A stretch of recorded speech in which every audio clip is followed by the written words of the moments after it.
Good morning and welcome to World News here on TVP World. I'm your host, Diana Skaya. Senior officials from the Trump administration mistakenly included journalist Jeffrey Goldberg in an encrypted group chat discussing classified military plans for airstrikes against Yemen's Houthi targets. Now, according to The Atlantic's editor-in-chief, he was added to a Signal group chat where officials discussed weapons packages, targets, and timing, seeing the plans nearly 2 hours before the strikes began. Now, on March 11, Goldberg received a connection request on the Signal messaging app from a user identified as Mike Waltz. 2 days later, he was added to a chat called Houthi PC Small Group. At one point during communications over the strikes, J.D. Vance appeared to question Donald Trump's stance, writing, quote, "I'm not sure the president is aware how inconsistent this is with the message on Europe right now." Now, there's a further risk that we see moderate to severe spike in oil prices. Vance added, though, that he is willing to support the consensus.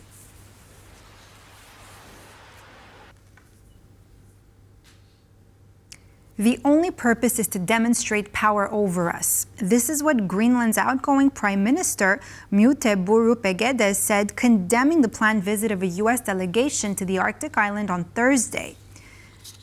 Now, the group is expected to include Usha Vance, the second lady of the U.S. and wife of Vice President J.D. Vance, along with U.S. National Security Advisor Mike Waltz and Energy Secretary Chris Wright.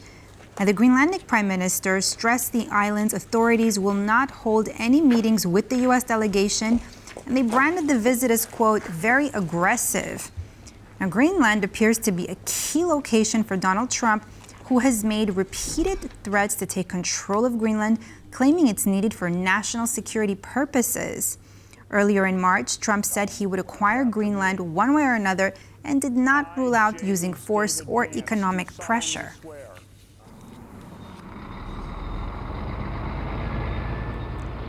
Speaking about the peace negotiations between Russia and the United States and Saudi Arabia on Monday, Ukrainian President Volodymyr Zelensky said that Russia remains the only actor prolonging the war. Today, representatives of the United States spoke with the Russian delegation. More meetings between the Ukrainian and American teams will follow. I also expect a new report soon. We need to move toward real peace, toward guaranteed security. This is what we all need in Ukraine, in Europe, in America, and in the entire world. For those who want peace in international relations, Russia is the only actor prolonging this war and tormenting our people and the entire world. To force Russia into peace, we need strong actions, strong steps. We are ready to support every strong initiative that will make diplomacy more effective, and this means applying pressure on Russia to make them want to end the war. That includes sanctions, support for Ukraine, and international coordination. We are preparing a substantive push with our European partners this week on specific security measures, joint security efforts. And staying on Ukraine, a Russian missile strike hit the northeastern Ukrainian city of Sumy on Monday, targeting residential areas and critical infrastructure, including a children's hospital. The attack, which caused significant damage to the city, affected at least 30 high-rise buildings, 15 private residences, and several warehouses, offices, and medical facilities. Now, the missile strike occurred as U.S. and Russian officials were engaged in peace talks in Saudi Arabia, discussing a potential ceasefire. Now, Sumy is located just under 30 kilometers from the Russian border, and it has faced continuous aggression since the onset of Russia's full-scale invasion in 2022.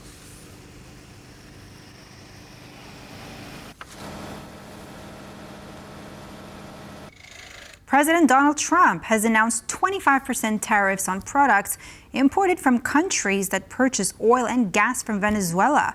Now, according to Trump, the measures will be introduced on the 2nd of April. Now, in a post on social media, Donald Trump went on to claim that Venezuela purposely sent secret agents and criminals to the United States, and therefore each country importing Venezuelan oil and gas will have to pay the United States a 25% tariff on all goods imported to the U.S. Last year, Venezuela exported some 660,000 barrels of crude oil, the majority of which were purchased by China. This marks another restrictive measure taken by the Trump administration against Venezuela. In the beginning of March, the U.S. president decided to revoke American energy giant Chevron's license, allowing the company to import Venezuelan oil.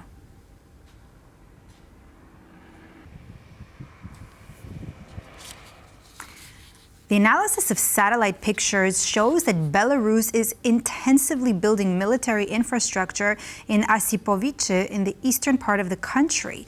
Now, as stated by military experts, it could mean the Russian army is preparing to deploy parts of its nuclear arsenal to eastern Belarus. Now, Osipovice is a town in the Mohilev region of Belarus, some 100 kilometers from Minsk and 190 from the Belarusian border with Ukraine. The town, which already has infrastructure connected to artillery and missile forces, drew major attention after statements from Vladimir Putin and Alexander Lukashenko said that Russia will place in Belarus its Iskander missiles and tactical nuclear weapons. According to Radio Free Europe, since the beginning of the war in Ukraine, military infrastructure in Osipovice has vastly expanded. Additionally, construction work on barracks and ammo depots continues in several places throughout the town.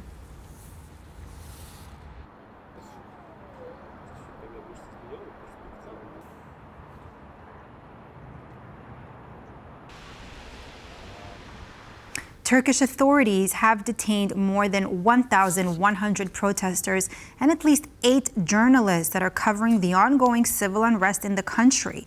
The protests in Turkey broke out after Istanbul mayor and Recep Tayyip Erdogan's main rival, Ekrem İmamoğlu, was arrested on corruption charges.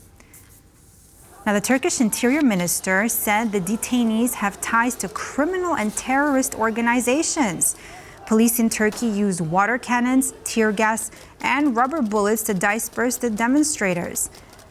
Ekrem İmamoğlu called for peaceful protests, though, and kindness from police forces. In the meantime, Turkish President Erdogan blamed opposition leader Özgür Özel for provoking the unrest. In response, Özel called for boycotts of pro-government companies and live broadcasts. İmamoğlu is not the only jailed official in Istanbul. 47 of his allies and associates, including district mayors of the city, have also been jailed and they're pending trial as the Ankara mayor's office faces scrutiny over alleged public fund misuse.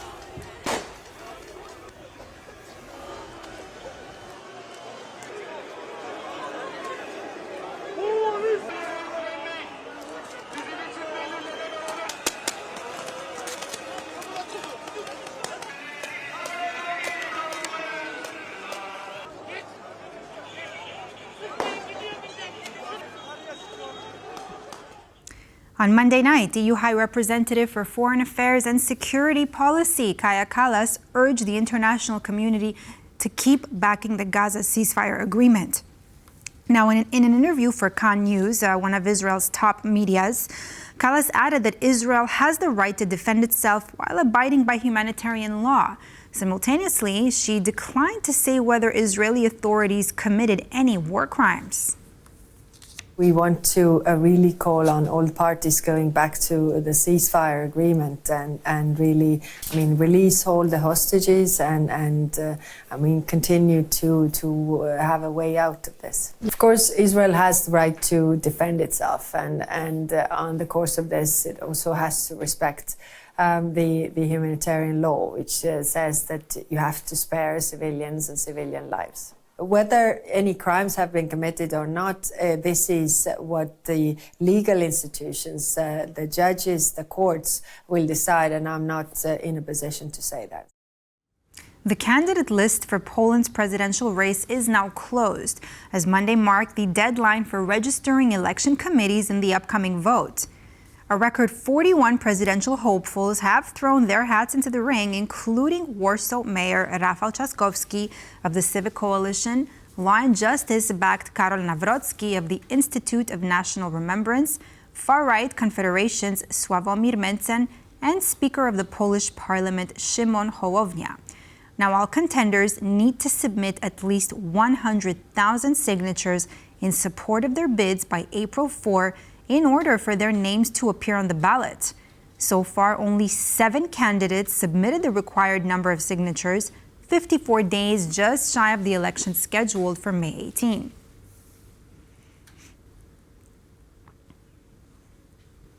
And staying on Poland, Sławomir Mencen, a Polish libertarian presidential hopeful, is on a mission to garner as much public support as possible ahead of the upcoming presidential elections set to take place on the 18th of May.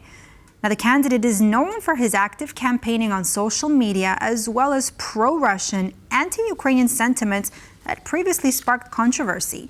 Our chief political correspondent, Aaron Demmin, has the story.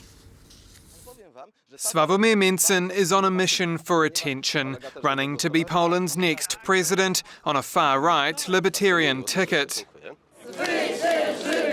He was never expected to get close to right-wing candidate Karol Nawrocki, who's backed by the major opposition Law and Justice Party, but polls are putting them neck and neck behind centrist frontrunner and Warsaw Mayor Rafał Trzaskowski. I think that people need change here in Poland because they are tired of the politics, they are tired of the war between those two leading parties. Mencen's quickly found his groove, drawing support on social media, smashing out one rally appearance after another, and often running or zipping away on an electric scooter to avoid questions from mainstream media. I found out about Mencen from TikTok and from my friends. I came here to listen live because there's a lot about him on social media. He's an interesting person. He is active on social media, for example on TikTok, Instagram, YouTube, and the very persona of this person intrigued me to come and listen to what he has to say. At the same time, he's faced backlash for his pro-Russian narratives and rhetoric around Ukraine. In an exclusive interview with TVP World, Mencen's press spokesperson went on the defensive. We are not anti-Ukrainian, but we think that in every action every politician is taking in Poland, we need to think about Poland first. It comes as Nawrocki struggles to make inroads with voters and shake off Mencen's momentum. Though in a rare response in English this month, Nawrocki was trying to keep a smile on his face. I'm fully confident and my campaign is going very well. On Monday, he met with current President Andrzej Duda, but that too was a week after Sławomir Mencen himself had sat down with Duda at the presidential palace. The Confederacja almost getting 20% in this in the polls, and Mencen has a chance to go to the second round. That would be a revolution on the Polish political scene, and even the right-wing members of Law and Justice and the president see that and react to that. A source close to Rafał Trzaskowski's campaign told TVP World they still expect Nawrocki to finish in second place on May 18, ahead of a final face-off on the 1st of June. But they also say they're prepared for Sławomir Mencen. Aaron Darman, TVP World. And that's all for this edition of World News here on TVP World. I'm Diana Skaya. Thanks for watching, and stay tuned for more news and features.